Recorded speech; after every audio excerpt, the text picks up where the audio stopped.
Well, good afternoon, ladies and gentlemen, and welcome to this, the latest European Parliamentary Research Service Policy Roundtable. And today we have a very talented panel who are going to, from an academic perspective, look at the question of what difference did the 2019 European Parliament elections make? We're coming up to the second anniversary, believe it or not, of that contest, which, of course, here in the European Parliament is of huge importance, both substantively and symbolically, and there was a lot that changed at that time. And we're going to explore some of the dynamics of the contest, the outcome, and the ramifications subsequently in terms of the institutional development and institutional balance of the European Union. And the panel will comprise Professor Olivier Costa, Professor and Director of European Political and Governance Studies at the College of Europe in Bruges and co-author of a book which came out in 2019 called The European Parliament in Times of EU Crisis. Dr. Isabelle de CONINCK, postdoctoral researcher in public governance at KU Leuven University, and who's done a lot of work on the selection and the election of members of the European Parliament. Professor Martin Westlake, former Secretary General of the European Economic and Social Committee, visiting professor both at the College of Europe in Bruges and at the London School of Economics, and author some years ago of a modern guide to the European Parliament, which really takes us through the political evolution of the Parliament as an institution. And Dr. Maria Diaz-CREGO, policy analyst in the Citizens Policies Unit of the European Parliamentary Research Service. So welcome to you all. Professor Gaby UMBACH, Director of Global Stat and part-time professor at the European University Institute, and a former researcher with us in EPRS, is going to moderate the event. And Dr. Joanna Apat, also from EPRS, is going to guide the question and answer session. We've plenty of opportunity to pose questions or make comments through the chat function, through the Q&A function, or by any other means that you can find. And we try and take, as you know, in these events, as many as possible of those interventions towards the end of it. But I'm going to pass over straight away to Gaby, who's going to more formally introduce the speakers, set the scene, if you like, for what I think will be a very stimulating discussion 2 years into this European Parliament. Over to you, Gaby. Thank you very much, Anthony, and welcome to you all. It's a great pleasure to be here and to be moderating this very interesting panel of a bit of stock taking nearly halfway through. So European elections 2 years on. When looking at the 2019 contest, we have to come to the conclusion that it was neither just another European election, nor were the 2 years that were following the election just another 2 years of European integration. So there's a lot to talk about. We had the biggest turnout ever since '94. We had the biggest turnover in MEPs ever since the first election. So a lot of impact potentially on the political system, on the workings of the parliament, on polarization, fragmentation in the parliament, but also implications potentially on the relation between the institutions at EU level. What we're doing in the present panel is we're starting with presentations from the 4 speakers, and we developed a bit of a train of thought to bring you a full picture, if you so wish, of academic reflections on the European elections 2019. We will start with a view and an analysis of the change in MEPs, what impact the elections had on newcomers, on re-elections, what role performance potentially could have played in that. Then we move on to the effects of this turnover on changes at the center of the European Parliament, particularly at the EPP and the SD groups. Moving from there, we go to effects on the political equilibrium within the Parliament. And finally, we go to the impact of EP elections, the quality of EP elections, and potential reform ideas on the European Parliament's election. That also gives us already the speaking order. So we will start with Isabelle and then move from Martin to Olivier and to go to Maria in the end. Therefore, Isabelle, the floor is yours. Thank you, Gaby. Thank you all for being here, and of course for EPRS for organizing. In the meantime, I'm scrolling to share the right screen with you.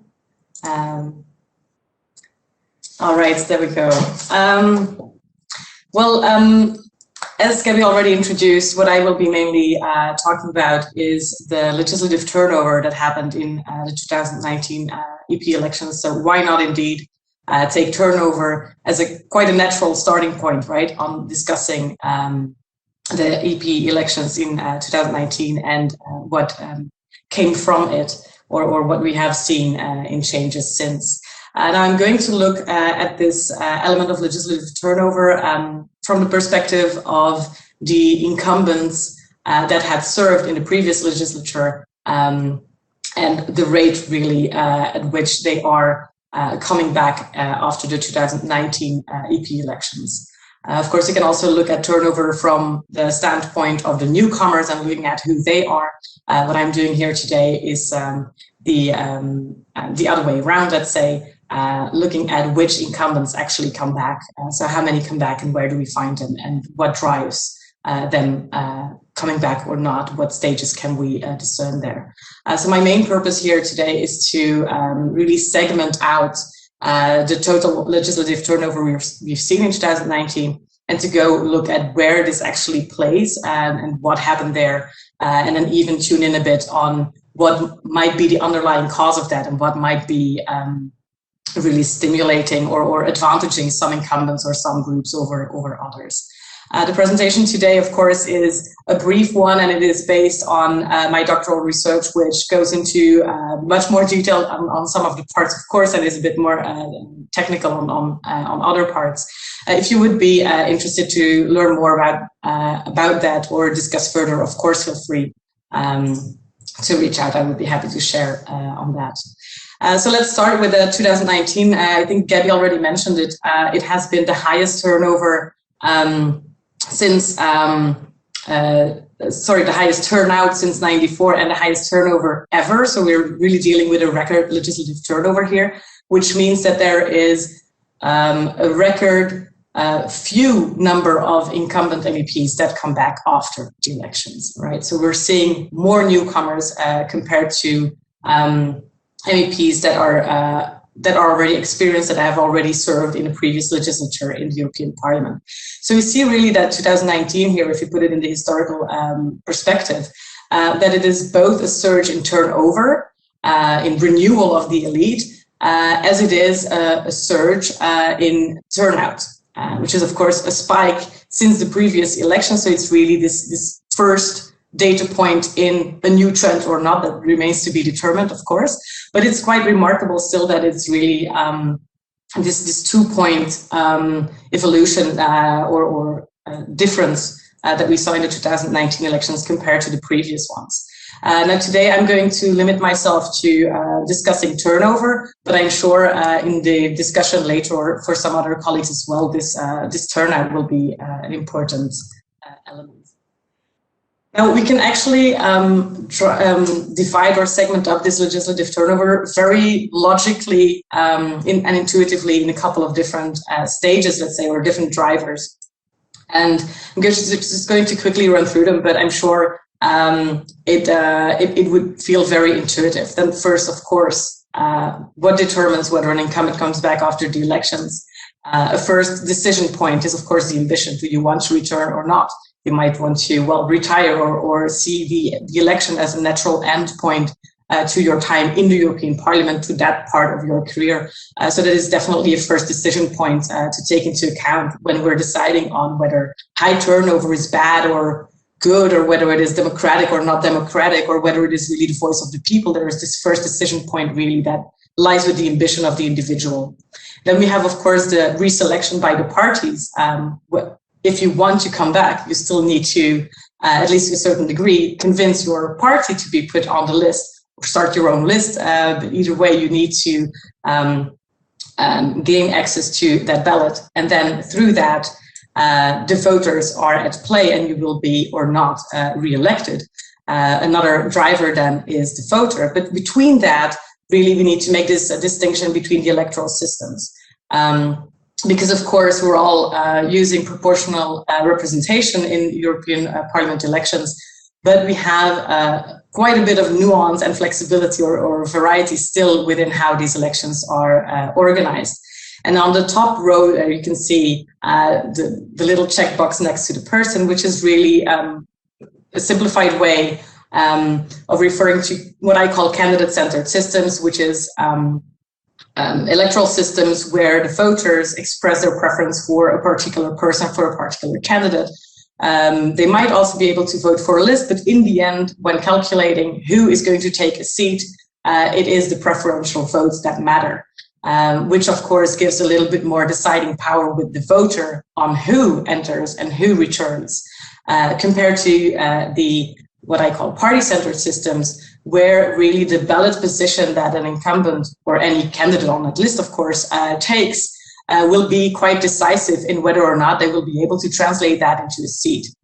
I'm sure you're familiar at least with your own electoral system, but just to make sure that this hits home in the ladder system, so the party-centered systems, say a party would stand to gain 5 seats, then candidates on places 1 through 5 will be awarded the seat and go to Parliament, and candidate number 7 or 8 really will not take up the mandate under any normal circumstances. Whereas in the candidate-centered system, it could be either 5 candidates as long as they have the highest number or highest ratio of preferential votes. So just by breaking this up very intuitively, this legislative turnover in different steps of a process, we can see that there is different elements to it that have different drivers. So is it the individual, the party, or the voter? And that it is really a complex interplay, and that the turnover we're always talking about in this record turnover is really a sum of parts. And if you look at, I just put the 2009 and 2014 elections here as well, just for reference to put things into perspective. But what we're interested in here is the 2019 elections, of course, where you see the inner circle. So each circle represents all the incumbents, all the outgoing incumbents, right? The inner circle where you have the black and white stripes. There, the striped area really shows how many people, how many incumbents are not standing. So they're not on the ballot list. Remember, this could be either a decision out of ambition, not seeking to be re-elected, or it can still be that the party hasn't selected them, that they haven't been granted access to the ballot. In the second circle, we see out of all the people that were standing that were a candidate, I'm talking, of course, about incumbents only. So all the incumbents that are a candidate again on the list, the blue portion gets re-elected and the orange portion was defeated at the ballot. Again, here, defeated at the ballot could also be pre-decided by the party if you're, of course, working in a party-centered system and the party decided to put you on a position on the list that is actually not reasonably expected to gain a seat. In the red circle around it, there you see the totality of turnover that amounts up to. So we can see that the total turnover, of course, in 2019 is larger than in the previous years, but also that the composition of those component parts is different. And whereas in 2009, for example, we saw that almost half didn't stand as a candidate, but most of those who were actually came back. This is a different story in 2019. So it's really a sum of who gets reselected or who is a candidate, and then among those candidates, who actually returns, who is re-elected by the voters, and to a certain extent, of course, helped or maybe not helped, obstacled by the party. It is, of course, always when we're talking about the EU or the EP, it's also a sum of member states. So here, I don't have the time today to go into a lot of detail about this, but I thought it would be interesting to show you here in these 3 maps, really the total percentage of turnover, so of elite renewal, per member state, and the part of that actually comes from either non-candidacy or among the candidates not being reselected. I can also share the slides, by the way, afterwards for people who would want to look at this in a bit more detail, because I'm aware I'm going a bit fast through this at the moment. But you can see, for example, that in Spain, most of the turnover that happened was due to non-candidacy or not being listed rather than not making it through the elections once you're on the list. Now, I'll quickly move on to the second element I wanted to touch upon today, and I'm almost closing here because I'm aware of the strict time, of course. But an interesting part of this entire question is, of course, who are the incumbents that make it and that seek it as well, and who are the ones that are lost in turnover, to put it that way. So that is really what my doctoral study was mainly about, and what I was investigating was whether MEPs who had been more active would be rewarded by their party selectorates with a better position on, well, with a position on the list first, so better chances of becoming a candidate, better position on the list where this applies, and then also, of course, translated into a better chance, better odds of being re-elected. And I did so for both the 2014 and the 2019 elections. And the results are, are interesting, and you can look at them from both sides, like the glass half full of the glass half empty, of course. So what I found was that if we look at the overall impact, there are some elements, so some activities an MEP can do. So say, for example, asking questions or writing co-decision reports that do tend to positively affect either selection or a good spot on the list or re-election chances. And these, which elements or which activities actually matter or boost the chances of an MEP, also change whether we're talking about 2014 or 2019, and they even change between candidate-centered and party-centered systems. So what we're really seeing is that there's not a consistent reward for activity as such. So for performance measured as numbers of reports you write, numbers of questions you asked, which might be somewhat a pessimistic view, but before you drop the pencils and stop working, this doesn't at all mean that performance doesn't matter, but it means that this would not be the way parties actually evaluated and used to rank order where applicable their candidates or their incumbents. So of course, an ambition could be the magical key, because it can also, of course, correlate. If you're more ambitious, you might do more of that work or reach more of those positions where it becomes easier or more available to do certain activities.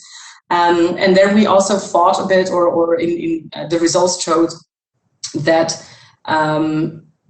that it's not always this voluntary exit, which is often proclaimed. People don't want to stay long in the European Parliament. People return home. They use it as a springing board or as a retirement home or whatever theory is hung on that. Of course, that happens. People do retire and people do return to other arenas.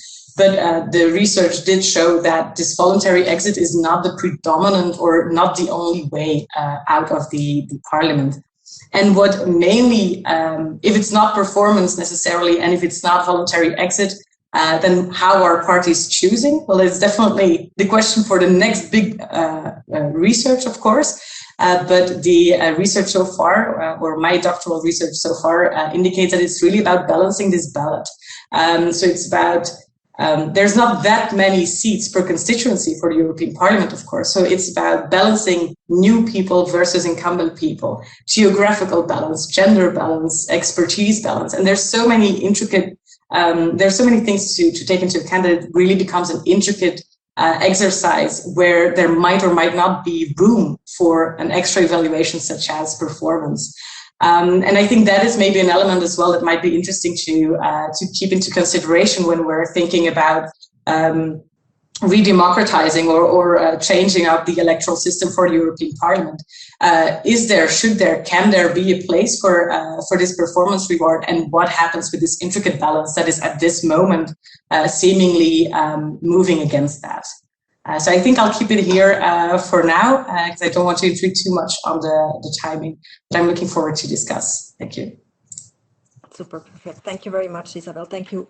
I think what was very, very interesting from your presentation was, and from your research results, was to see that it's a multi-factor process. So it's not just how you perform, but if we look into the internal party list creation moments. There are different elements and different logics at play, which will have, when we come to Maria later on, potentially an impact on how we design transnational lists, right?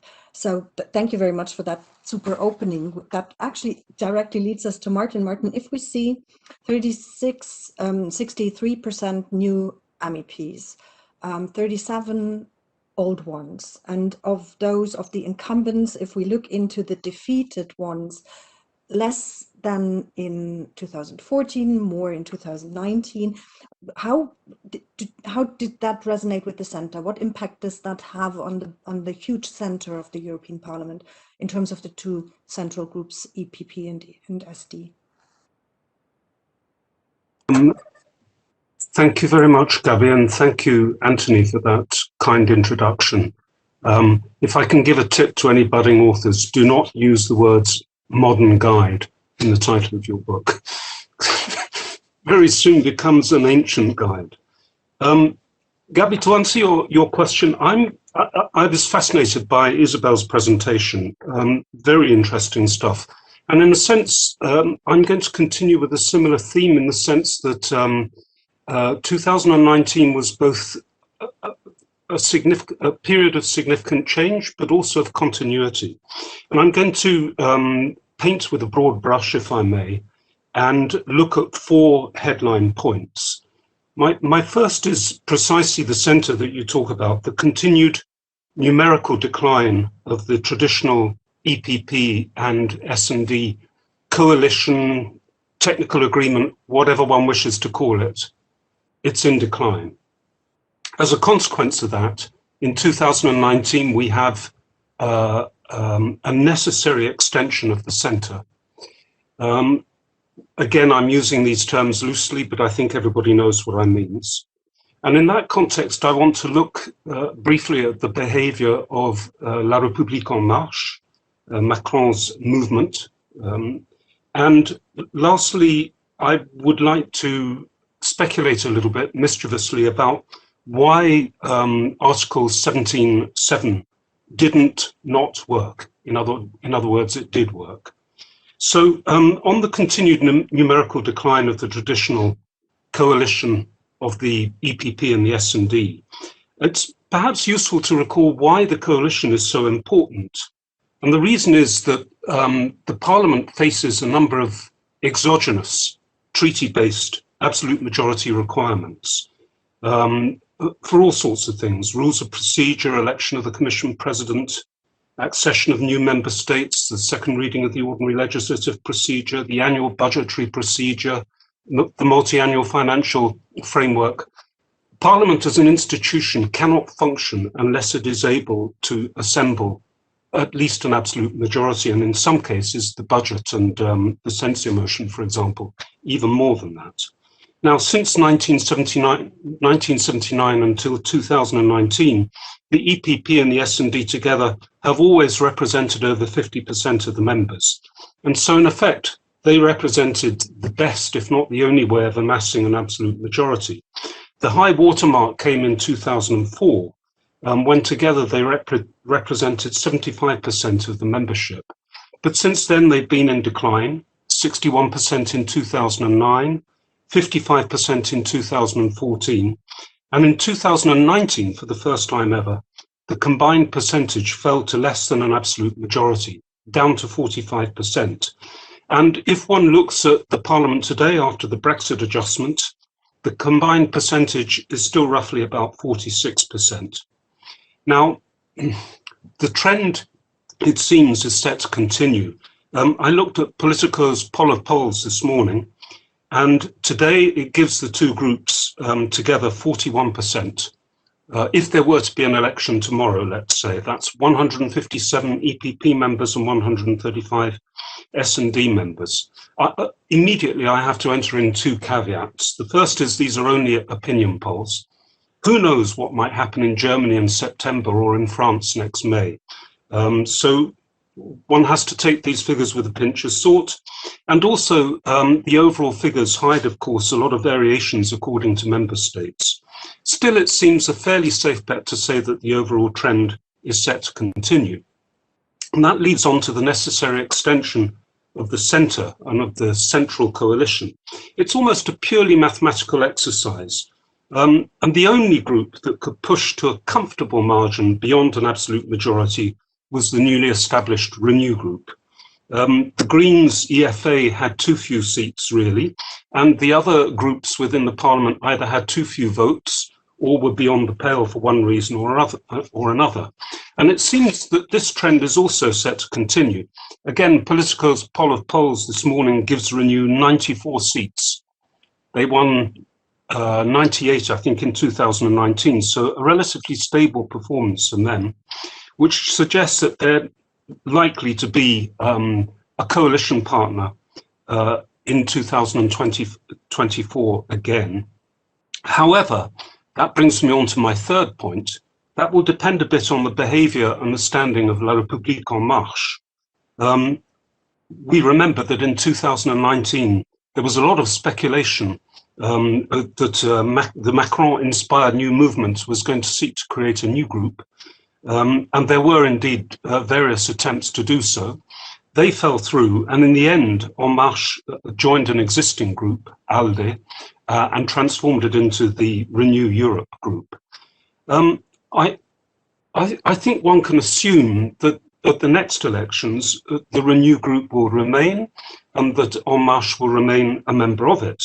But who knows what sort of numerical strength La République En Marche will have within it? Who knows how it's going to perform next year, let alone in 2024? But nevertheless, the general point is, if you take those two trends together, 2019 saw the creation of a new central coalition. The centre held, if you like, but it was a new centre. And if one looks at all of the sort of existential votes, I say existential, important votes in the European Parliament that have been held since 2019, there's never been a majority of less than 60%, and in most cases well beyond that. So the centre is indeed holding. This new coalition tends to be working. And I suppose the question for 2024 will be whether that new centre will hold of itself, or if it too will require bolstering. And then the question will be whether that additional numerical support comes from the Green left or the Eurosceptical right. A few words now about Article 17.7. First of all, in purely formal, legalistic terms, it worked, in the sense that the European Council took into account the elections and proposed a candidate, and that candidate was elected by an absolute majority of the European Parliament. Maybe it was a bit surprising, but the Parliament voted by an absolute majority for that candidate. From the European Council's point of view, in fact, Article 17.7 worked very well, in the sense that it rediscovered its old consensual working methods, notwithstanding Emmanuel Macron's assertiveness. So there was no repeat of 2014 when 2 member states were outvoted. Moreover, from the European Council's point of view, it righted the balance which had been disturbed in 2014 with the Parliament, where it, in the sense that the Parliament accepted its candidate. Of course, from the Parliament's point of view, the Spitzenkandidat procedure didn't work properly. Basically, the Spitzenkandidat was not proposed by the European Council and did not become President of the European Commission. But what about 2024? Now, here I'm going to enter into a number of speculative assumptions. I think it's plausible to assume that the incumbent, barring disasters, the incumbent President of the European Commission will probably seek a second term of office in much the same way as Jacques Delors did or Barroso did. That would imply, logically, that she would be the EPP's Spitzenkandidat, which is a big assumption, perhaps. And it has to be said that from her July 2019 opening statement to the European Parliament onwards, von der Leyen has been in favour of improving the Spitzenkandidaten procedure, particularly in the context of the Conference on the Future of Europe. Now, this would also imply that the CDU-CSU union remains numerically superior within the EPP, and that the EPP remains the largest group within the European Parliament. But I think those two assumptions are fairly safe bets. So the question then is, how would the European Council behave? By then, von der Leyen will have been a member of the European Council for 5 years. she will be one of them in a way that she wasn't obviously in 2019. So unless something disastrous happens to the von der Leyen Commission, for the European Council not to propose her would be a surprise, assuming that is, of course, that the CSU-CDU coalition is still part of the governing coalition in Germany. So one could argue that Article 17.7 and the Spitzenkandidatin procedure didn't work entirely in 2019, but it seems that the stars are well set for 2024. Thank you, Gaby.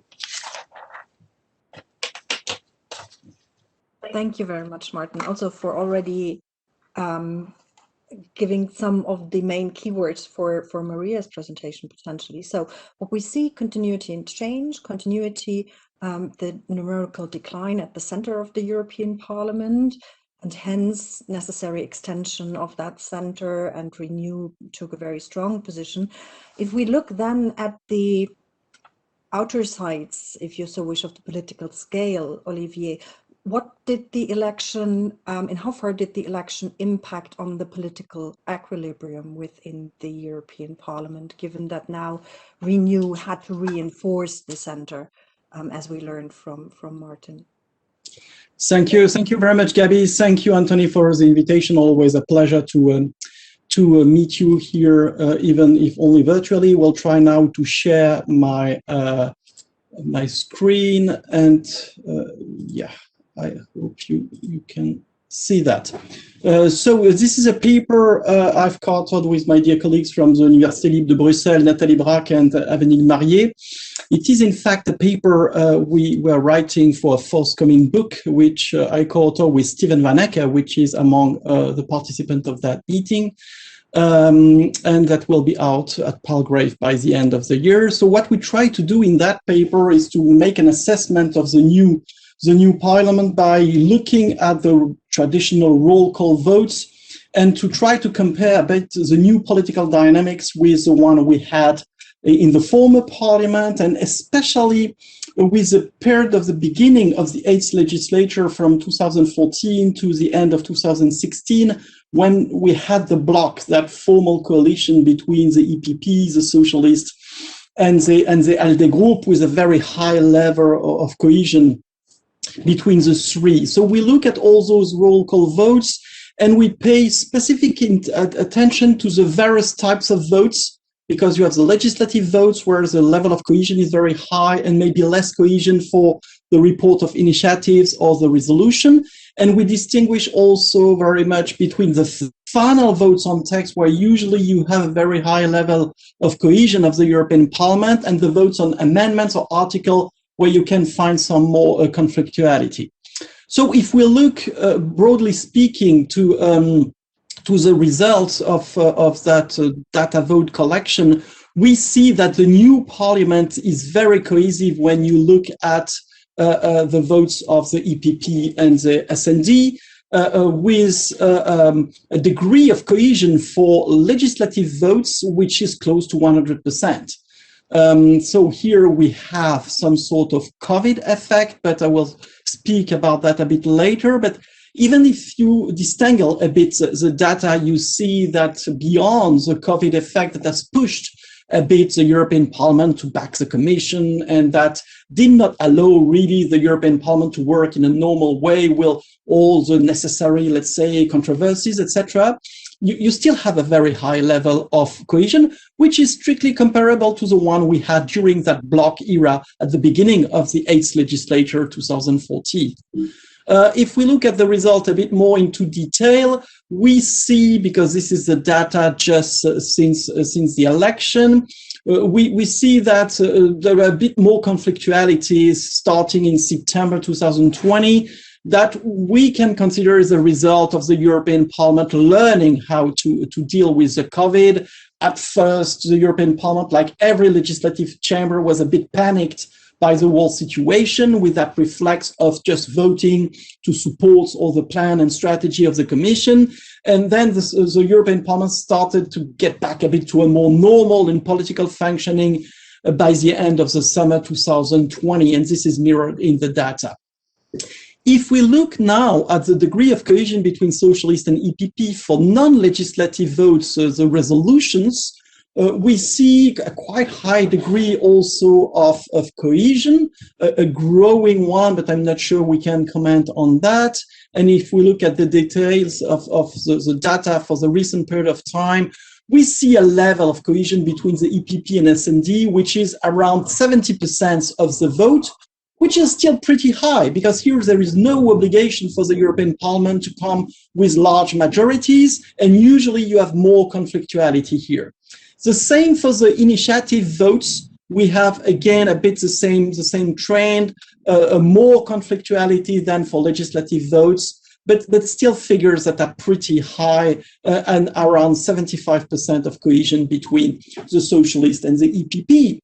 So the data is showing that we have a convergence between the EPP and the SND, despite the fact that there is no formal agreement this time compared to July 2014.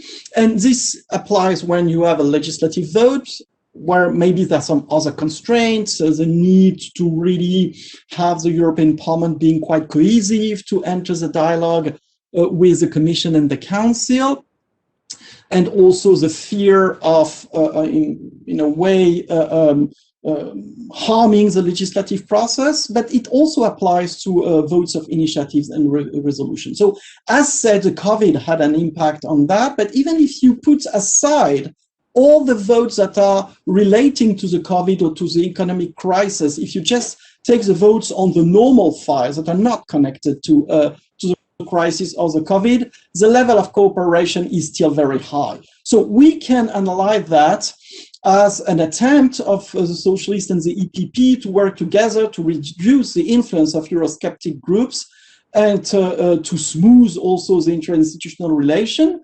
And as Martin said, they're constrained to do so because the overall number of seats is declining, and so they have to really stick together. So if we look at the cohesion of the two groups using another tool, which is called the RICE index, so when it's 0, you have full cooperation between two groups, and when it's 1, there is no cooperation at all. We see that progressively there is more and more cooperation between the two groups through time, because here is the 6, 7, and 8, and 9 term. And yeah, so a growing cohesion of the two groups, even if it's more consensual for the legislative votes and a bit more polarized for other votes, less constraints, and also maybe more sensitive issues, because very often you have reports of initiative or resolution dealing with a situation in a given part of the world, or some topics that are linked to values or the vision of the society, and then it's maybe a bit more difficult for Christian Democrats and Socialists to align. We have also looked at the influence of smaller groups, and especially the smaller pro-European groups, because it's not only a story about EPP and the Socialists working together, but it's also a story of the grand coalition becoming more and more the normal situation. And so here, as Martin said, Renew is playing a key role. The number of the seats is not that impressive because they already had the same figures during the 6th legislature, but now they're far more involved in winning coalitions, because their influence is not really linked with a number of members, but with the political situation in the EP. More fragmentation, more Eurosceptic members, the decline of the EPP and the SND, this gives more room for the Renew to participate in the winning coalition.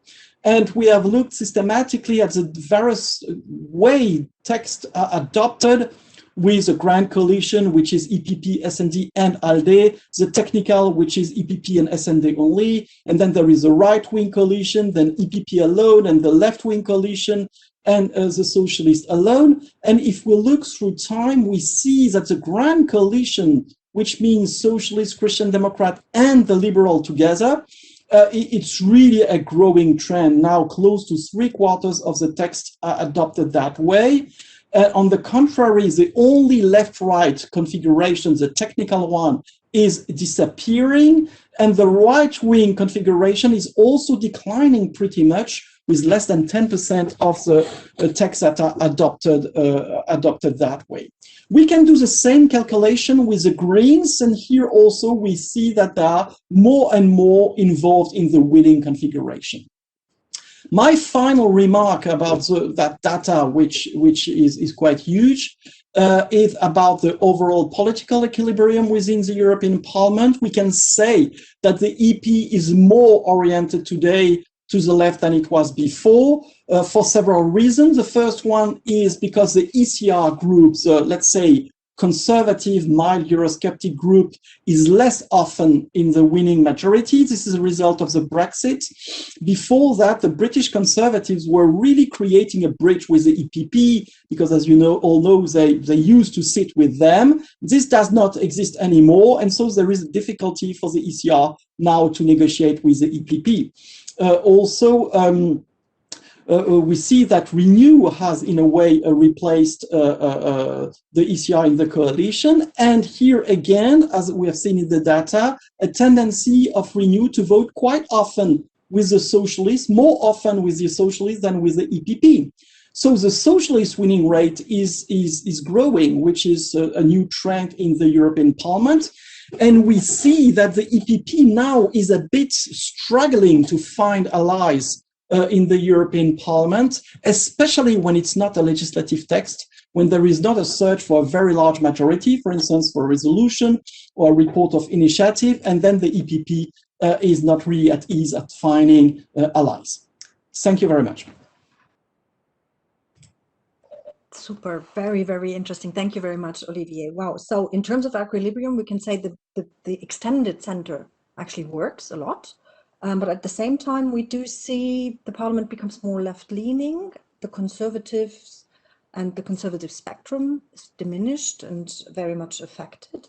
And another point that might be interesting to discuss later on is indeed if when you say that the final legislative votes and the votes on other matters divide a bit, so consensual on the one side, final legislative, and more polarized for other votes, potentially interesting to discuss whether the debate as such has become more representative because of the party, of the group representations.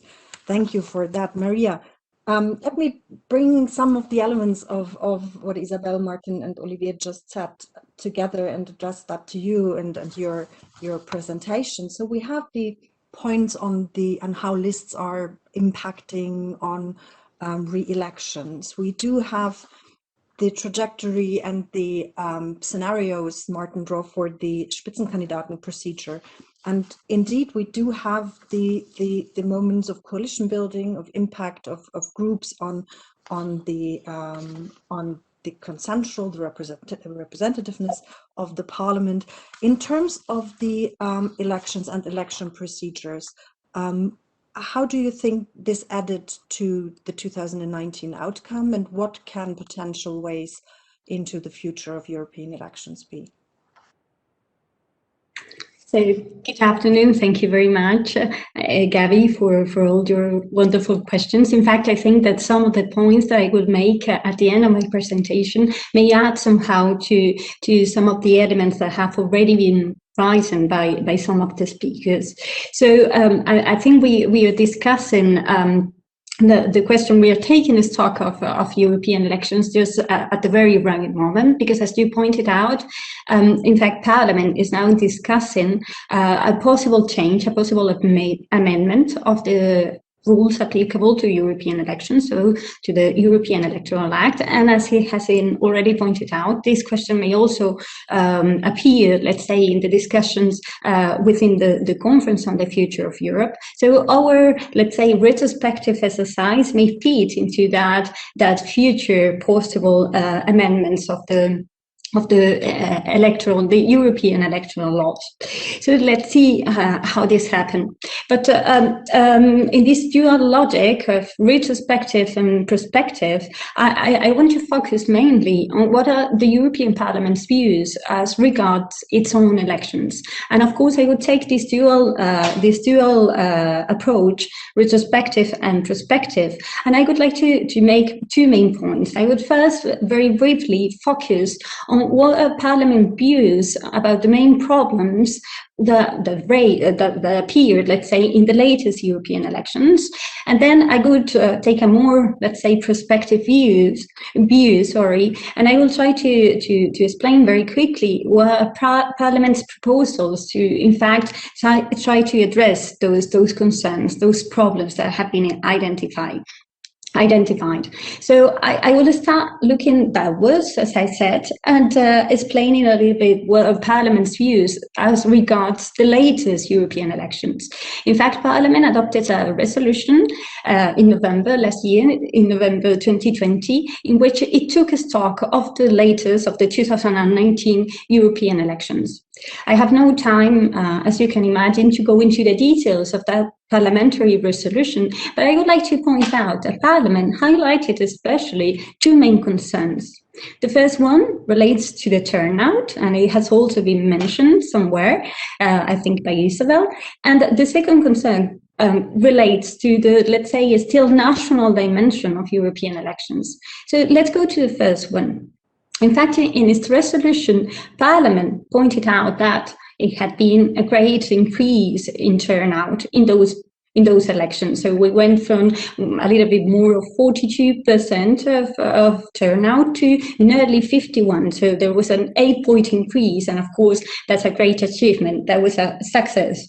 But even if Parliament welcomed that increase, it also pointed out that there were significant differences among different member states as regards turnout.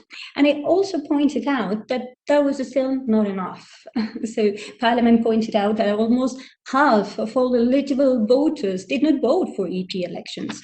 And of course, it's understandable why Parliament is so concerned, let's say, about that turnout, because in fact, we need to point out that the turnout in European elections is still an average of 20 points lower than in national elections. So there is a gap, let's say, in terms of turnout between the EP elections and national elections in member states of nearly 20 points.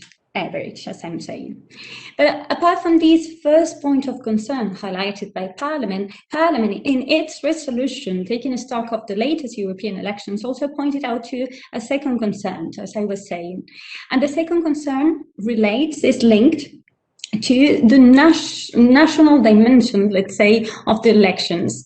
Parliament highlighted that European elections were still not truly European, but were a sort of summation of 27, 28 in that moment, of course, national contests in which electoral campaigns focus more on national politics and national problems and not so much on the European project and on EU politics. And as we know, this is a common concern or a common critique, if you want, when we look at EP elections, because in fact they have been depicted as a second-order national elections since the 80s. So the question is whether the 2019 European elections can still be defined, can still be depicted as second-order national elections. And the data that we have seems to point into that direction, although there are also indications that European politics and European problems, the EU project is becoming more salient in general in EU elections. So Parliament was concerned, as I was saying, mainly with the turnout, the low turnout, still, even if it increased. And he was also concerned about the national dimension of the elections. But we can question, okay, why those elements are so relevant? And in fact, they are so relevant because in general, we can say that they go to the very heart of the EU's democracy. They talk about the quality of the EU's democracy. They are linked to European citizens' participation, which is very important, obviously, in any democracy, and they are also linked to the representative role assumed by Parliament. So, if these problems are so relevant and have been identified, how can we address them? What are the proposals put forward by Parliament to address those concerns? So, as it has already been highlighted, the main proposals put forward by Parliament to in fact address those concerns are mainly the Spitzenkandidat process and transnational electoral list. We all know that the Spitzenkandidat process means mainly that all European political families appoint their candidates for the presidency of the Commission, and that those candidates rally for the EP elections. And transnational list would mean establishing an EU-wide constituency in which a certain number of members of the European Parliament would be elected through transnational and not national electoral list. These proposals, we know it.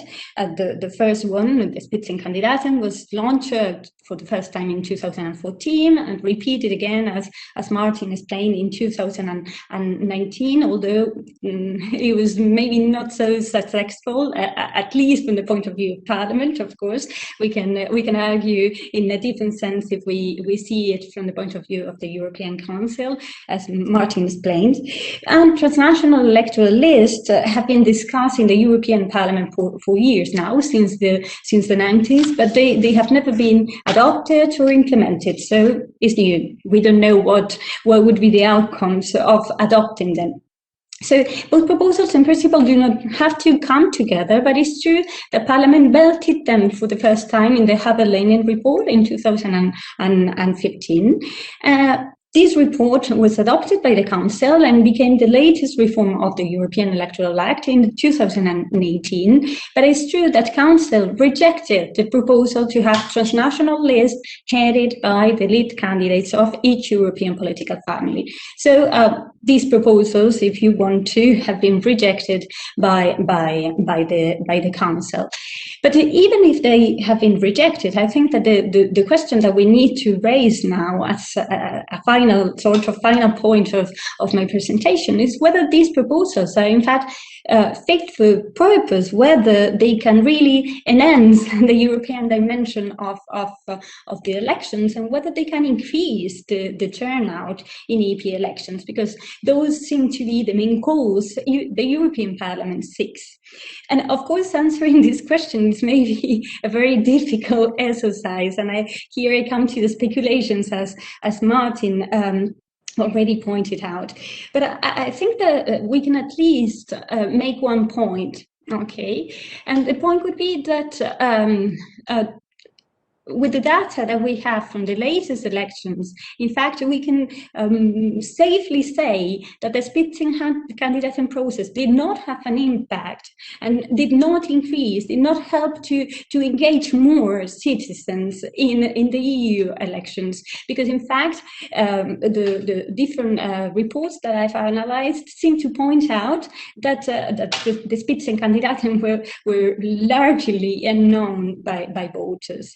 Of course, we don't know what could happen if the current president of the Commission runs as one of the Spitzenkandidaten, because in that case, obviously, most of the citizens could know already the candidate. So maybe the outcome could be different. But of course, it could be a little bit risky, I think, in general for EU institutions to continue with the Spitzen process as it is now, and maybe, let's say, face the risk of having a lower turnout than the one we had in the 2019 elections.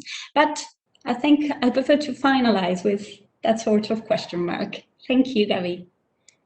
Maria, thank you very much. And thank you also for already pointing out everything that I first now in a first round, a quick Q&A among us wanted to put to all of you. Actually, you pointed to exactly these two points: representativeness, participation, democracy, right? So if I raise the following question for a bit of warm-up before I give to Joanna to the floor. If we summarize: large turnout, boost for democracy, big turnover, big chance for representativeness and participation. Would you agree to that, Isabelle? As any academic, in part, yes. It's always a story of nuance, of course. Well, with the voter turnout, of course, that seems the most straightforward one to categorize as either good or bad for representativeness or for the reactiveness of the democracy on what is going on in the field is not really the right expression, but what citizens are feeling and wanting to steer the European projects towards. Now, for turnover, it's, I think, a bit more complicated, potentially also because that's the part I know best. So it's potentially the part where I focus on all the nuances. But there are dangers in too much and in too low turnover. So there's always this trade-off to make. And there is not really this magic number of what would be good turnover. If anything, it would be in national parliaments, at least, would be around 20 or 40%, where the EP is obviously way above that. But it doesn't necessarily need to be a bad thing for the European democracy, because, as you say, it can be something that gives extra chances to this representativeness of this institution. So I'm having a bit of reserves on stating that higher turnover would be necessarily, well, it wouldn't be something to strive for, right? But I would agree with at least the optimistic view of trying to see what this can mean and how this can be used to feed the democracy of the European system, and to see how we can leverage the patterns that we are seeing to make sure that they are put to their best use or put to the best consequences that we can expect from them. But as I have indicated in the presentation as well, this turnover is such a segmented, it's really a summation of drivers and a summation of member states. So to really cut short there and say that it's a good thing, it would really depend on whether it's driven by voters or driven by parties. And if it's purely driven by incumbents and the ambition to leave or the lack of ambition to stay, then that's, of course, a whole other problem. So I think looking into where this turnover really situates itself could potentially hold at least parts of the answer of where to look and what we can use or what we have to be aware of to make sure to solidify and further increase the democracy of the system we currently have.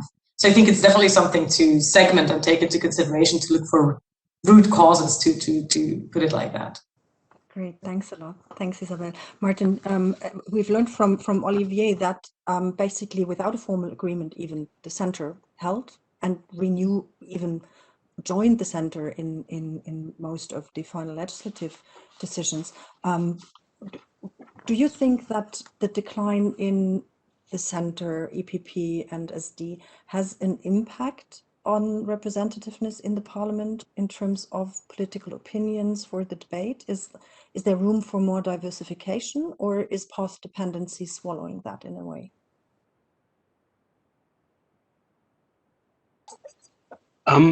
Well, I think none of us in our presentations looked in particular at the increase in the number of national parties represented in the European Parliament.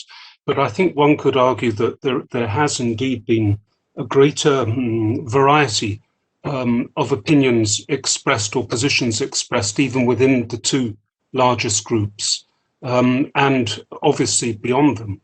So from that point of view, yes, one could argue that the Parliament is in a sense becoming more representative.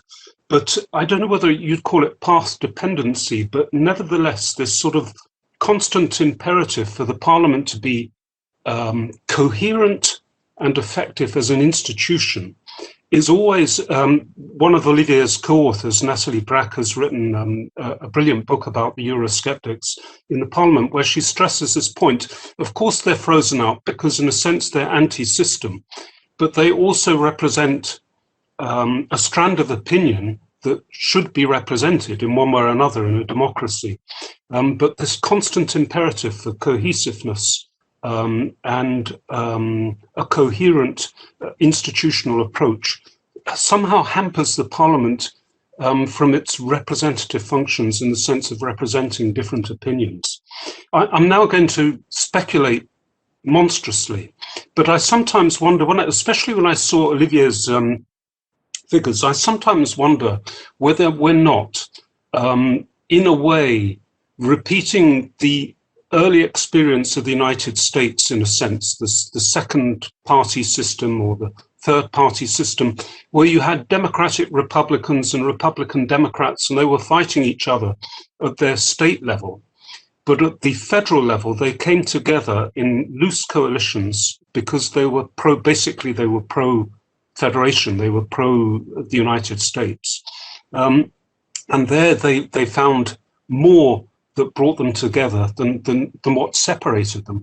And I think that's one reason why, by the way, the EPP and the S&D, when they transform back into being candidates in European elections in their member states, find it quite so hard to be distinctive in the campaigns that they fight, because on so much at the federal level, if I can call it that, they agree. Thank you, Martin. So basically the incompatibility of cleavage logics at national and European level, they're impacting strongly on the Parliament. Olivier, you pointed out this convergence of EPP and SD and bringing also renew in the decision taking process, and the if you so wish pro-European pressure that brings them together. Do you see in that A, pressure, B, behavior, potential issues for fragmentation within the Parliament? I think another thing that we should mention here about the tendency of the EPP and the Socialists and the Renew to work together, it's also connected with the new way the EU as a political system is functioning. This is directly linked also to the trilogue story that we did not discuss here. As soon as everything, 99% of the text today are adopted in first reading or early second reading, which means that basically the deliberation of the European Parliament in the final stage is not supposed to do anything else than validating what has been negotiated during the trilogues with the Commission and the Council. So here there is an objective pressure for the European Parliament to find a way to always have the large majorities on text, which they do. But I would consider that, and I agree here with Martin, as something which is a bit constrained. And we can have another view on that phenomenon. We should not stick only to roll call votes. If you really discuss with MEP, if you listen what they say in committee, then you see that there are clearly divergences between the Christian Democrats, the Socialists, and the Renew or the Greens. And there is a way to measure that is to use something else. You can use, for instance, questions.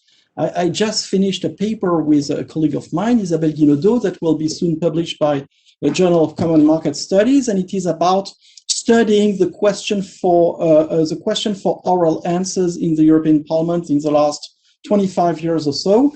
And we have selected the question for oral answers because those are the questions that are managed by the groups. And if you look at the kind of topics that are raised by the groups when using the question, then you find polarization, then you find issue ownership, Then you see the Green discussing much about environment and peace in the world, and the Socialists talking about social issues, and the Liberals being very concerned about the impact of consumer protection or environmental protection on the growth and whatever. So we should also have other views on the functioning of the European Parliament, because if we just look at the roll call votes, it's depressing, because the roll call vote is just happening at the very end of a long process of negotiation. And during that process, we all know that the views of the various political groups are quite contrasted, but they're just in a situation because of the trialogues and because of the pressure of the Eurosceptics, and also because of that obligation for the European Parliament at some point to stand for its ideas in front of the Council, Commission, and even European Council. There is some sort of obligation of consensus within the EP. Thank you, Olivier. That's super interesting to have a look at for the following 2 years. Actually, polarization within and as an external actor, in the institution, in the political system of the EU, to understand whether polarization will be reflected, as you said, in the discussion or questions and the answers, rather, but the EP stands as an actor more uniformly because of the big center that has been established or that emerged vis-a-vis the other institutions. That will be very interesting to see for the next 2 years, actually.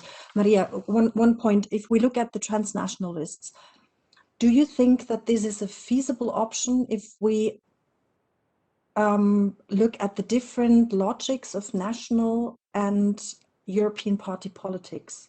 We already discussed that with the more pro-European dimension at European level and the more traditional cleavage structure at national level.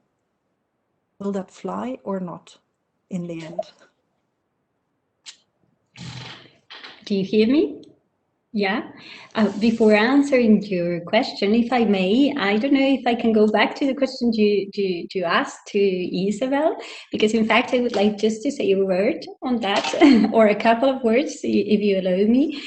You were pointing out, okay, large turnover is a vote for EU democracy. I agree. Yeah, of course it is. That's obvious. An increase in 8 points is a very relevant one. But I think I agree in this with the Parliament itself. I think this is not enough. Now the turnout that we had in the European Parliament elections is similar to the one that we see, for example, in the latest legislative elections in France, not the presidential ones, but the legislative elections, or to the ones that we see in the midterm elections in the US. But of course, Parliament wants more than that. It wants to have similar turnouts, okay, to the ones that we see in the member states in national elections, or the ones that we see in the US in presidential elections. I think Parliament is right to point out that it wants the European elections to become, let's say, first order European elections. That could be the good point. And then you were indicating, okay, can we say that Parliament has become more representative because of the higher turnout? I could join Isabelle in saying that depends on many elements. But for me, probably the most important one is whether this change, okay, this important turnover has captured, yes or not, better the complexity of the EU society. Okay, so that would be for me the main point. And I don't know if there is any study going into that direction, yes or not. And about transnational list, I think it is really difficult to make speculations, okay, as regards transnational lists, because it's true that there are many elements that need to be into account to know if that proposal made by Parliament really a long time ago can in fact succeed, and what could be the possible outcomes of them, because it depends on many different elements, and especially it depends on how they are in the end, let's say, decide, okay? Because in fact, for example, one of the usual elements that is pointed out when talking about the cons of transnational electoral lists is the fact that they may be let's say a bad point, let's say, for small member states who would not be, let's say, so represented in those transnational electoral lists, because probably if European political parties want to gather as much electoral support as possible, they would tend to introduce always candidates from the bigger member states. So it's really difficult to know how that would work, because it would depend on what are exactly the details of the proposal made by Parliament, if it ever makes a proposal again to introduce these transnational electoral lists. I don't know if I've answered. Yes, you did. Thanks a lot, Maria. Thank you very much. At that point, actually, I want to introduce Joanna, the chat moderator, and her report from the chat with further questions to be addressed to the panel. Joanna. Yeah, thank you so much, Gaby, and thank you really to all the speakers for your excellent presentations on quite complex issues, to which so far there's no one clear answer to something. So really, you brought a lot of clarity to the reflection process, and so I thank you for that, because so far there are still open questions that we're discussing, in fact, and we still need to see how things will evolve in this field. So I have some questions for you, which I received from the audience here who are following us. And we have more than about 72, 75 persons online at the moment with us. And so I will group them a little bit thematically, so not necessarily always in the order that I've received them. So I start with two comments first that I've received, in fact, from Richard Corbett. So Isabelle's presentation, and he asked whether there's any between level of activity in the European Parliament and the chance to be re-elected. Richard, in his comment, he mentions it's hard to measure activity. You mentioned, Isabelle, the number of reports authored and the number of questions tabled as indicators, but some of the most active MEPs are also group leaders, have time to author reports. Another example is those MEPs who lead a national party delegation and are busy in their group's meeting of delegation leaders, which again won't show in any statistics, and in their liaison role with the party back home, which can actually be very important and determinant, but again won't show in any activity reports. And there are further examples, Richard says. And comment two, so I group them together, these two comments, and then I stop there to allow you time to actually come back. On Spitzenkandidaten, Richard Corbett says, I agree with Martin that this is not dead. And so Richard says, compared to national situations where every names its candidate to be prime minister ahead of elections, and look at the example, for example, of Italy. Every party has a candidate minister ahead of parliamentary elections, which sometimes results in one of them parliament by the head of state and securing a majority. For example, we had Berlusconi in 2008. But this can equally lead to a compromise name being found. For example, there was in 2018 when Paolo Conte was also then chosen as prime minister, back from academia without ever having been actually a candidate in the elections at all, because none of the party candidates were acceptable to a majority, and a compromise therefore had to be found. It can therefore be argued that this could be also happening at EU level, perhaps in the case of von der Leyen, but it won't stop parties nominating candidates again in 2024. So I put these two comments to you, and then I bring you other questions further later. So please, if you wish to come back to Richard Corbett.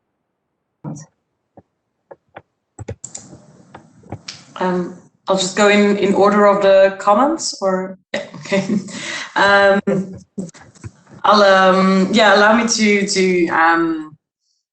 just full-heartedly say yes, absolutely, to that comment made by Richard. I absolutely agree. There's so many ways to measure activity or to measure performance, let alone to evaluate and look at it through a lens saying, is this good, is this bad, is this relatively good, what do you compare it to, which items do you take into account? I absolutely agree.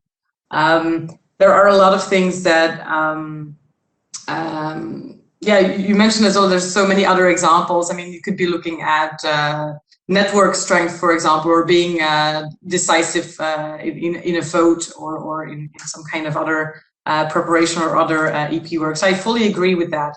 Now, the choices made in this study is just, evidently you're limited in the number of things you can test at once, of course. And for the sake of having data available that would still be meaningful data and being able to compare it over all the member states and across 2 elections, that of course limited the freedom of choice you have in that. Nevertheless, I do stand by that choice in the sense that the purpose or at least the mission of the doctoral dissertation was mainly to figure out whether the party would take that into account or would be evaluating that or taking into account this activity level.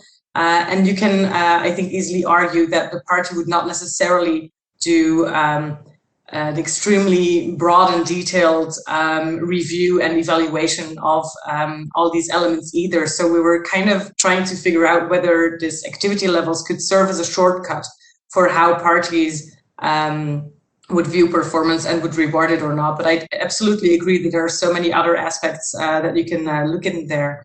And I think it is VoteWatch that is at this point also working on building more of an algorithm or some kind of compounded score of both influence and activity, and trying to measure that and evaluate it also, taking into account, for example, leadership functions and delegation functions. So that might be interesting data to use later on, but unfortunately I couldn't take that into account, but I agree with the comment. Thank you. Thank you, Isabelle. Martin, did you catch enough to the comment? I saw that I had some technical issues apparently when presenting. Otherwise, yeah, you froze a bit, but I think I got the gist of the questions.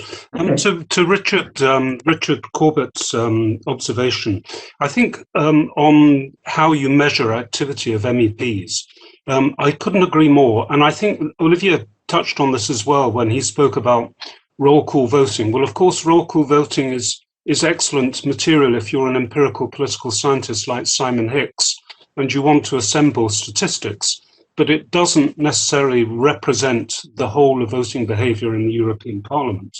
If one thinks, just a few examples off the top of my head, oratory. Now, I know oratory counts for less in an interpreted chamber than perhaps it would do in a national chamber. But how do you measure the effectiveness of an orator like Guy Verhofstadt, for example, who has been very effective as Parliament's spokesman on the Brexit process? Committee activity, I know it can be measured in various ways, but in my time, I remember in the Secretariat General of the European Commission, I remember there were some MEPs who were so conscientious and never appeared on the radar screen in plenaries, but at committee level they made a real difference because of the way in which they worked. And of course, the Parliament is in a sense a committee-based Parliament. Or to take another extreme example, you could have an MEP who is highly active in his constituency, his or her constituency back home, and not very active in the Parliament itself. Now, one can argue about degrees of effectiveness and which, from a prescriptive point of view, is better. But arguably, an MEP who is working hard to communicate to her constituents in one way or another is as important as one who is working hard in the machinery itself in Strasbourg and Brussels. On the Spitzenkandidat observation, I agree with you, Richard. Joanna, I'm sorry to do this to you, but I can't help but see Richard Friedman's question on the Spitzenkandidaten system. May I take the two together? Is that all right? Yes, go ahead.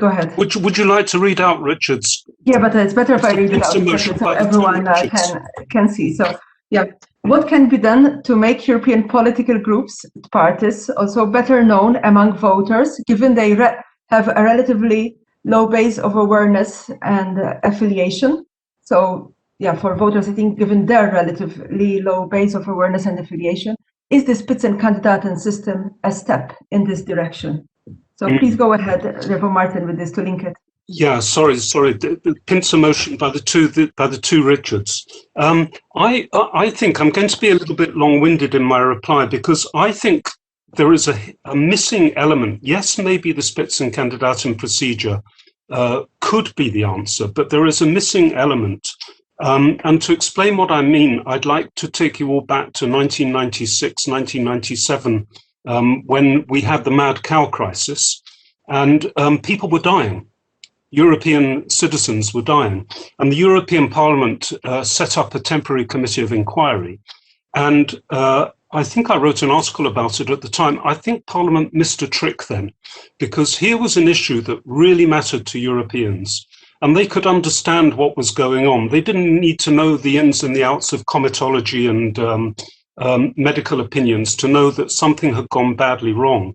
And I think that if Parliament had censored the Commission on that occasion, it would have done an awful lot to communicate itself as an institution working on behalf of the European citizen, or citizens rather. In the end, it didn't.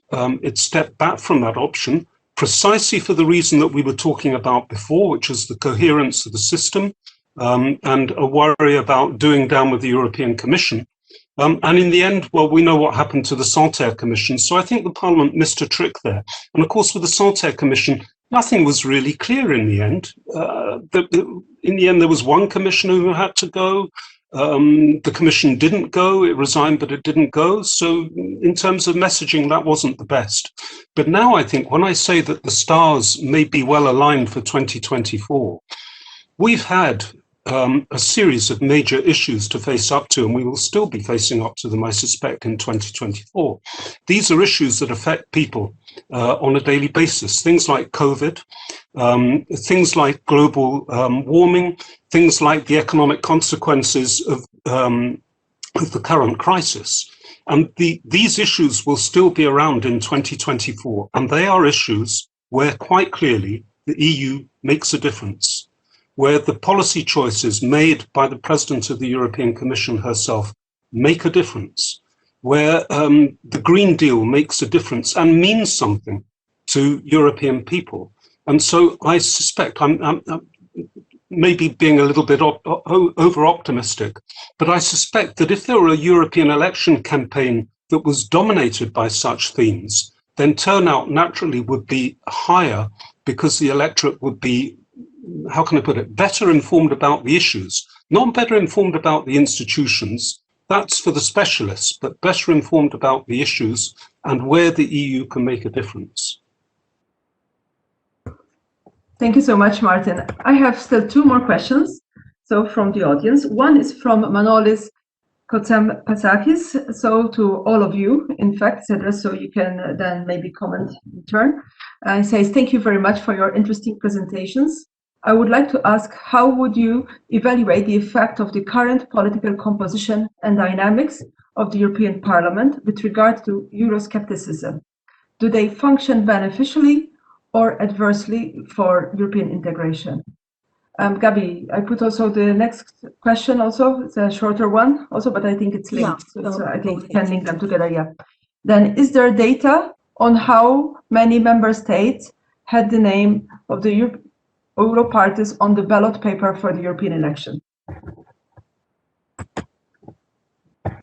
And maybe Olivier, yeah, exactly. I can maybe answer a bit on that. Just to comment back on two short things about the remark of Richard Corbett on the need or danger of ranking MEPs. I fully agree with him, and I've always been against all those systematic ranking of MEPs by systems of points, etc. I think it's great to deliver data about what MEPs are doing, but you cannot just say this is the best MEP, because they just perform all sorts of roles and activities in the EP or in the media or in the party or on the ground. And I always say to my students that Parliament is like a philharmonic orchestra. There's no point having only violins or trumpets. You need all of those guys.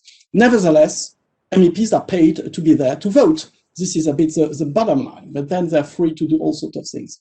Then on to the question about the logo of the European parties on the ballots. I don't have the data, but I think this is a key issue. There was a question about how to reconnect European parties with citizens, and it's true that transnational lists here or Spitzenkandidaten can help, and that the Spitzenkandidat already helped. But then I'm not sure that European parties should have direct members, or that European parties should become normal parties. Here we need to look to the USA or to Germany, to federation, and to encourage European parties to function as federations and not to be in a logic of competition with national parties, which is the situation today, basically, where the double level of strategy during European election, with the European parties trying to organize things in a European way, and the national parties trying to fight for their own interest. For that to happen, to have that federal type of functioning, we need incentives, and we don't have enough incentives now. So one solution, which is discussed again currently, it's a bit a technical one, but it's a very interesting one, is that question of double proportionality, which is about how to allocate seats once the vote has been doing. This is a proposal that has been made by Friedrich Putkelsheim, and Joe Leinen now is working again on this one. And here's the idea, is basically to say, after the election have been organized, you allocate the number of seats at the global level, at the level of the EU. You count all the voices in, and then to know who is going to sit for which party, you make the calculation again at national level. This would create a strong incentive for national parties to be really involved in a European party family, and to make the campaign to make sure that their European party family will win, because this would be the important thing. But still, the campaign would be organized at national level, respecting the national or regional approach of things. And then there would be very strong incentive for national parties first to say in which family they are, in which groups they are going to sit, to put the double logo, and this would clarify everything for everyone. Last question regarding the Eurosceptics. I think the situation has not changed in the European Parliament. We are still in that situation where Eurosceptics have basically two solutions. The first one is to, in a way, cooperate with other groups, like ECR has been doing in the past, to try to gain some sort of influence at the margin. I think that, at least at national level, there is a growing tendency with that, with no one or nearly no one anymore asking to exit the European Union, but really people looking at the EU as a system that can fulfill some functions. And right-wing people say the EU could do more on protection of borders or management of migration or fighting against crime. And this is new, because 10 years ago, it was just about exiting that thing. So one solution is using the EU. The other option is just to criticize the EU, but then I think it's a difficult position in the EU, in the European Parliament, if you are hard Eurosceptic members, because in effect, you are condemned to inaction and just making some nice speeches. Thank you so much, Olivier. Anyone else would like to come in also on that? Maybe Maria, perhaps?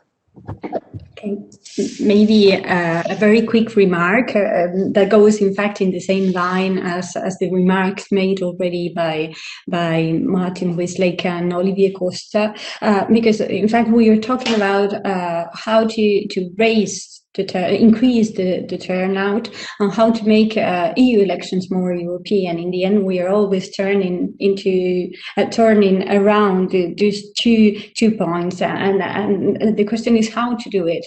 And of course, I agree with this idea that maybe this is a very specific moment in which, because of the topics that matter to citizens, we can make the following, the next EU elections truly European. But I think that for that to happen, we need to really be able to have a truly European campaign.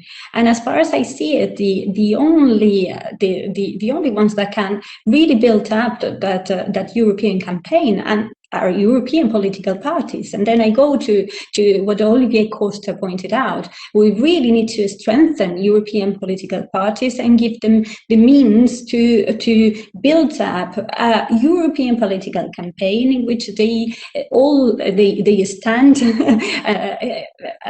they stand for a program, following logo, and with a lead candidate. If not, I find it really difficult to imagine that we have an electoral campaign focused on on EU politics and the EU project. That's the very quick point that I wanted to make. Thank you so much. Just a last question.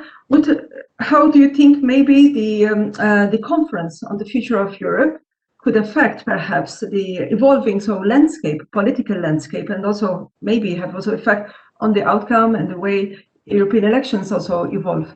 Maybe you give a very brief comment, each of you, if you can. I know it's quite a big question, but still, because we're soon having to close, but I think it's worth exploring this also. I can maybe start very briefly. I'm a bit skeptic about the capacity of the Conference on the Future of Europe to bring any major institutional change, because it is my understanding that no one is really expecting a major institutional change. And if you look at the overall design of the conference or the platform, the web platform made for citizens, I mean that participants are not really encouraged to propose major institutional change. So I'm a bit skeptical here. Any other views, perhaps, Martin? I'm sorry, I had to change rooms because of work going on in the house. I just wanted to come back to this point about Eurosceptics and, in a sense, pay tribute to one who passed away quite recently, Jens Peter Bonde, who was a Danish Eurosceptic member of the European Parliament for many years. Now, one could agree with him or disagree with him about the benefits of the Maastricht Treaty, but undeniably, he was a good element in the European Parliament and a constructive one. And even after he left, he continued to be very active in making sure that the European Union and its institutions and its policies were intelligible to European citizens, in particular Danish citizens as well. And I make a declaration of interest here. Richard Corbett is a good friend, but coming back to the issue about how do you measure the value of each member in the Philharmonic Orchestra that Olivier mentioned, as one of the prime architects of the rules of procedure, I would argue that Richard has done more than most in terms of making sure that the Parliament behaves coherently vis-à-vis the other institutions and also internally. So again, how do you measure these sorts of things? It's almost impossible to do. And as Olivier says, what matters at the end of the day, or what Olivier implies, is whether the orchestra plays well. And as we've been hearing, the Parliament is still playing rather well in the interinstitutional setup. Thank you. Thank you so much. So on that note, Maria, perhaps, and then maybe final comment, Isabelle, before I pass the floor back to Gaby. So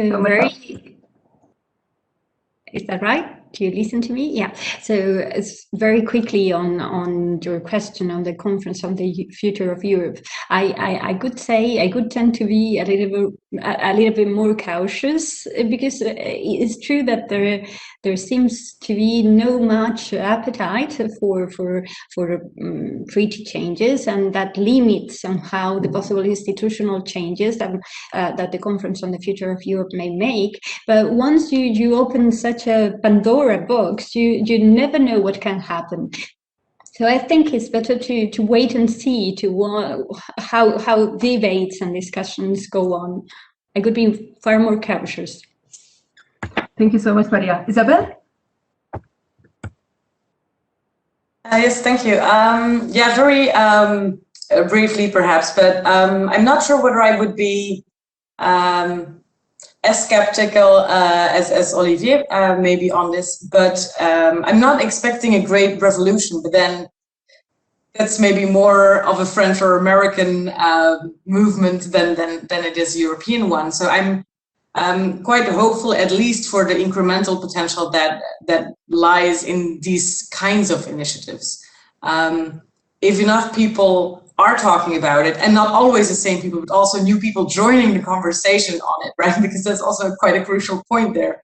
But if we can get more people to think about it and to talk about it, for me, that's already a step in maybe I'm setting the bar too low now, but that's already a step somewhere in the right direction. And in the end, if we really want to live up to democracy and representativeness and participation, of course, we have to listen to these voices and see what we can do with that and what we can get out of that. So I'm really looking forward to seeing how big that participation is, and to dig into the data maybe afterwards as well, seeing who was involved and who got involved that wasn't involved before. But I think that there's potential here for discussion, for conversation, and for well, perhaps slow progress. I'm not seeing a revolutionary flag anywhere near, but in the sense of conversation at least, and getting people to think about it, in that sense, I'm quite optimistic. Absolutely. I think it comes step by step and things then can evolve. So let's watch and see what happens over the next year. So Gaby, back to you, please. Thank you very much. Thank you very much, Jana, and to the panelists and speakers for what was actually a wonderful exercise. And for us as a note to self, maybe something to be kept also in the next parliament, of an interim assessment, focusing on functional but also structural elements, and empirical evidence from what we saw in the first 2 years. And as skeptical as one might be indeed, whether or not, rather not, the Conference on the Future of Europe might lead to any sort of institutional changes, at least I do think events like today inject thick evidence into the discussion and hopefully inspire also EP internal reflections in the 5 ongoing working groups. So I do think we did our share in presenting results from academic research and reflections on the workings of the Parliament. And therefore I actually want to thank all the speakers for the many trends and indicators who pointed it to be watched and further tracked over the future, over the next 2 years of the Parliament and in the discussion on the future of Europe. Thank you very much. And I thank also the audience for participating so lively and for joining us for today's event. And at this point, I kindly invite you always to check the EPRS events websites, because there is a lot going on and many interesting discussions to have also in the upcoming weeks. Thank you very much to all the speakers. It was excellent